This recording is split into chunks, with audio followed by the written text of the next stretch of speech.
سلام علیکم و رحمت الله و برکاته. برادران، دوستان و تماشابینان گرامی، یک برادری برای من در فیسبوک نوشت که همین فمینیست یعنی چی؟ فمینیزم یعنی چی؟ و با کیها فمینیست میگویند؟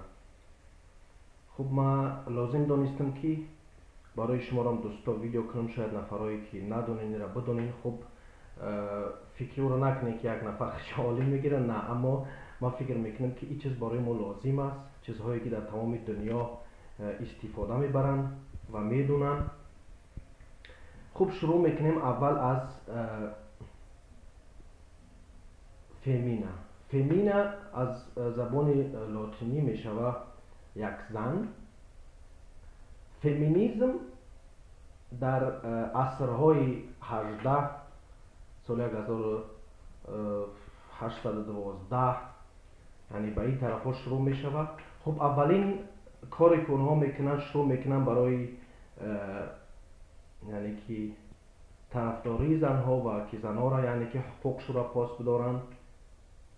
دیگه حرکت شروع می شود و اما کاری کردن نمیتونن و حرکت از بین می رود. خب بعد سالهای بگیم که 1960 دیگه در اروپا، در امریکا شروع می شوند، یعنی که نفرانی که میخواهند حقوق زن را حمایت بکنن و نومی همین را میمونن فمینیزم. با زبانی روسی میشوه فمینیزم، با زبان آلمانی میشوه فمینیسموس و با زبان انگلیسی فکر میکنیم که فمینیزم. خوب کار اینها چیست؟ فمینیست با کی میگویند؟ فمینیست یک زن هست. مثلا فمینیست برای یک زن میگن، یک زنی که مثلا میخواد که حقوق زنها را حمایت بکنه و برای حقوق زنها کوشش میکنه، اون را میگن که فمینیست که. خب با زبان روسا فمینیست کش میگن. بعدش دیگر کار اونها در چی است؟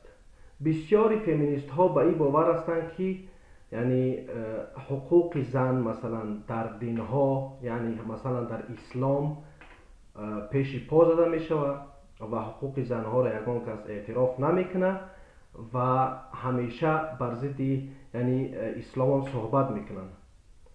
اما اگر ما نگاه بکنیم حقیقت کار، یعنی حقیقت همین چیزا نگاه بکنیم، اسلام یکمین دینی است که یعنی فمینیستا را احترام میکنه، یعنی با فمینیستا یگان کار نداره و دینی هست که هیچ وقت با ضد فمینیستا را بودگی نیست. یعنی قرآن و خدا و پیغمبر خدا صلی الله علیه وسلم اینم میگن که یعنی زنها را احترام بکنین.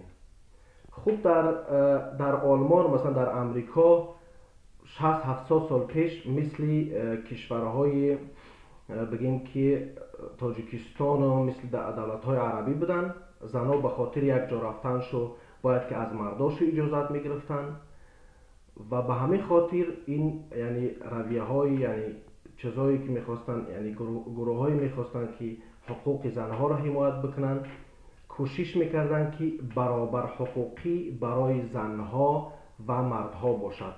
خوب اگر ما نگاه بکنیم در اروپا در حال حاضر در بسیاری کشورهای اروپا زنها هم برابر حقوق هستند، اما در بعضی کشورها تا حال حاضر هم زنها مثلا آیلکی کم میگیرن به خاطر زن بودنشو و کار فمینیست ها را همی است که یعنی زنها را فهماندهی بکنن که شما هم برابر به یک مرد هستید.